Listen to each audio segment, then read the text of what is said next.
दोस्तों इससे पहले एक वीडियो मैं आपको दे चुका हूँ, नोटिफिकेशन मिल गया होगा, नहीं मिला हो तो आप इसको चेक कर लीजिएगा।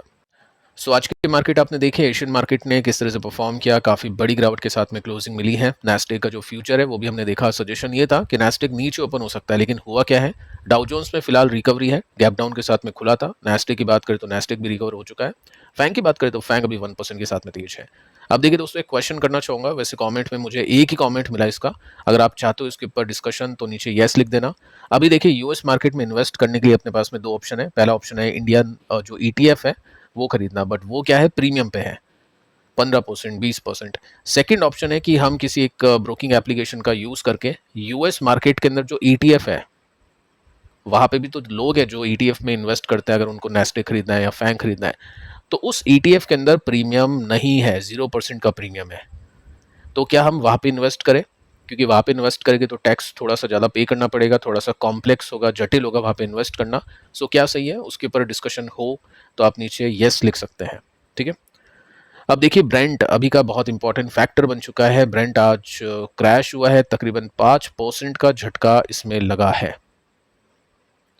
सो 5% का डिप है, बहुत बड़ा क्रैश है, और इसकी वजह से आप देख सकते हैं ये प्री वॉर लेवल पर अब क्रूड आ चुका है।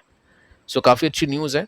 वैसे मार्केट के अंदर तो काफ़ी ख़राब न्यूज़ आ रही है, क्रूड ऊपर जाना चाहिए उस न्यूज़ की वजह से, लेकिन क्रूड अभी नीचे है। ये मैं आपको पहले ही बता चुका था कि अब क्रूड डिक्लाइन फेज में आ चुका है। जैसे ही क्रूड ने अपने इंपॉर्टेंट सपोर्ट को तोड़ा, अब क्रूड का चलना काफ़ी डिफिकल्ट है।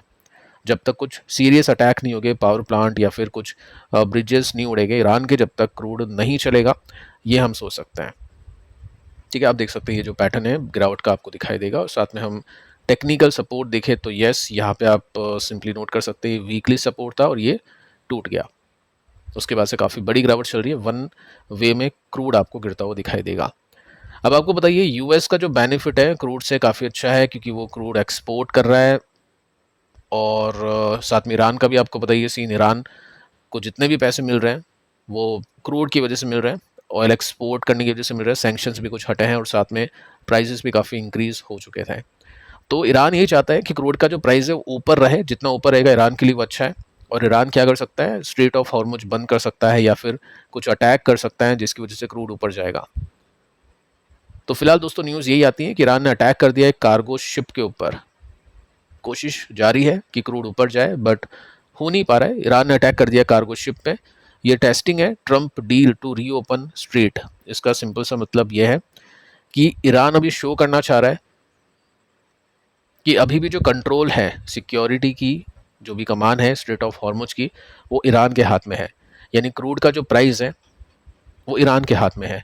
सो वैसा हो नहीं पाया फिलहाल, क्योंकि जब भी ऐसे अटैक्स होते हैं तो क्रूड नॉर्मली ऊपर जाता है, बट ऐसा हो नहीं पाया।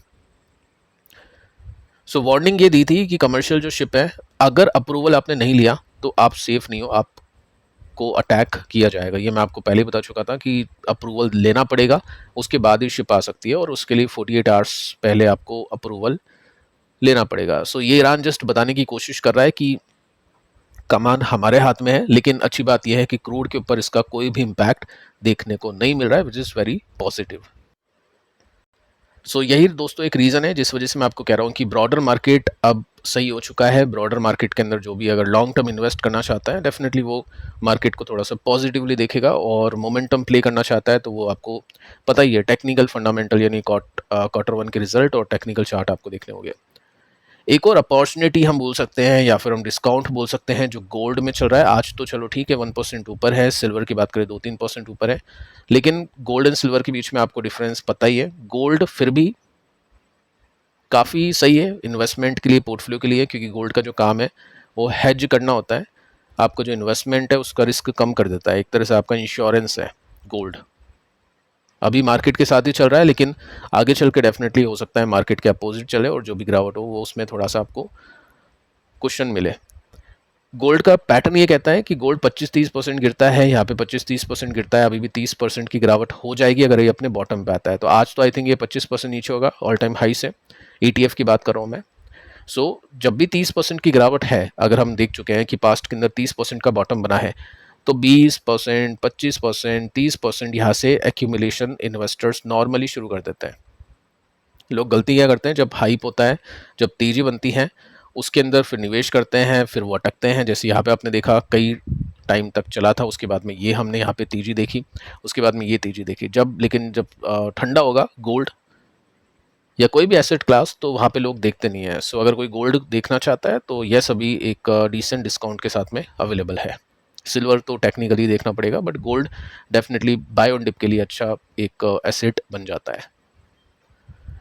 अब देखिए दोस्तों, यहाँ पे एक न्यूज़ हमने सुनी ओपन एआई को लेकर, जिसमें ओपन एआई का जो आईपीओ है वो डिले हो चुका है। और जैसे ही आई खबर, उसके बाद में आपने देखा कि स्टॉक्स नीचे गए, एआई कंपनी के स्टॉक्स नीचे जाना शुरू हो गए। एंथ्रोपिक के सीईओ ने भी यहाँ पे चेतावनी दी थी कि हम नंबर्स अगर नहीं ले पाए तो फिर एआई कंपनीज काफ़ी बुरी तरह से गिरेगी।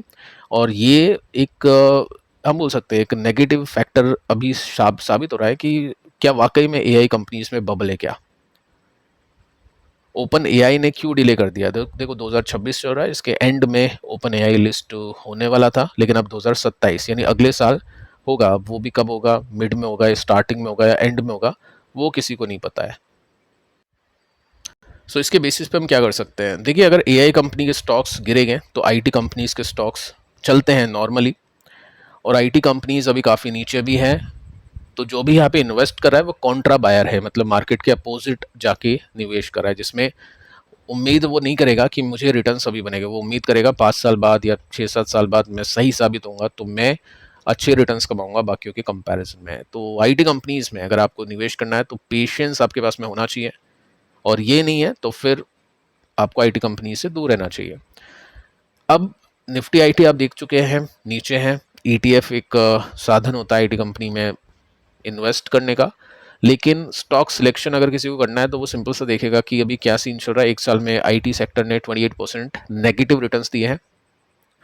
परसिस्टेंट और कोफोर्ज ये जस्ट 20% गिरे हैं, जबकि जो दिग्गज कंपनी है इसने तो पूरे इंडेक्स से भी खराब रिटर्न्स दिए, जिसमें टीसीएस और इन्फोसिस आती है एक एक साल में 40-35% नीचे। सो यहाँ पे आपको क्या दिखता है कि ये दो कंपनीज कम गिर रही है। फिर हम ग्रोथ देखेंगे, पिछले 5 साल के रिटर्न्स देखेंगे, जिसमें आईटीबी ने कोई रिटर्न नहीं दिया, लेकिन टीसीएस और इन्फोसिस, मतलब चलो ठीक है इसको हटा देते हैं, हो सकता है ईटीएफ इसमें पुराना डेटा है ही नहीं। हम क्या कर सकते हैं, परसिस्टेंट को देख सकते हैं, सबसे पहले 270% के रिटर्न्स पिछले 5 साल में, ठीक है। और कोफोर्स की बात करें तो यहाँ पे 82% के रिटर्न है। टीसीएस की बात करें तो 5 साल में फिर 40% नीचे है। इन्फोसिस भी अभी 30% नीचे है। सो दो कंपनीज हमको दिख जाती हैं आईटी में, अगर देखना आईटी कंपनीज में कि जहाँ पे एआई का पुश है या फिर कंपनी इंप्रूव करती जा रही है। क्योंकि आगे देखिए यही कंपनीज अच्छा करेगी, क्योंकि इनके पास में फर्स्ट मूवर एडवांटेज है, ये पहले अडॉप्ट कर रही है, तो ये हमेशा, या फिर अगर ये इसी तरह से चली तो ये आगे रहेगी, तो इनके पास में ये एडवांटेज है। बाकी क्वार्टरली रिजल्ट देखते हैं क्या होता है। देखो कोफोर्स के लिए तो पता चल चुका है आपको कि रिजल्ट धमाकेदार आएंगे। 27 के लिए इसकी ऑर्डर बुक काफ़ी अच्छी है, तो ये साल इसका बहुत अच्छा जाने वाला है, ये मैनेजमेंट ने गाइड किया है। ऐसे सेक्टर में जहाँ पे कोई भी अच्छी गाइडेंस नहीं दे रहा है, वहाँ पे कोई कंपनी अगर अच्छी गाइडेंस देती है तो वहाँ पे पैसा फ्लो होता है। आप देख सकते हैं आईटीबी अभी कितना नीचे है, काफ़ी नीचे है, और अभी सपोर्ट भी यहाँ से 11% नीचे है। सो ये डाउन ट्रेंड में है, लेकिन ये कंपनी है अप ट्रेंड में, अपने बॉटम से 47% या 50% ऊपर आ चुका है। तो ये आपको हिंट दे रहा है कि मनी फ्लो यहाँ पे अच्छा है, क्योंकि नंबर्स अच्छे आ रहे हैं। अगर ये अपने टॉप को लेता है 4th टाइम, तो यहाँ से भी 34% का गैप दिखाई दे जाता है। सो आईटी कंपनीज में अभी इन्वेस्टर्स ऐसी कंपनीज को देख रहे हैं जहाँ पे अच्छी ग्रोथ है। परसिस्टेंट की बात करें तो ये भी अच्छा कर रहा है, जिसमें कोई भी ब्रेकडाउन इसमें देखने को नहीं मिला। अगर ये अपने छोटे रेसिस्टेंस पे आता है तो 15% का गैप है, और पूरा स्विंग कंप्लीट करता है तो इसमें भी 37% का गैप दिखाई दे जाएगा। सो आईटी में जस्ट दो ही कंपनीज हैं जिनके गाइडेंस अच्छी है, जिनके नंबर सारे अच्छे हैं, बाकी तो कुछ खास दम है नहीं।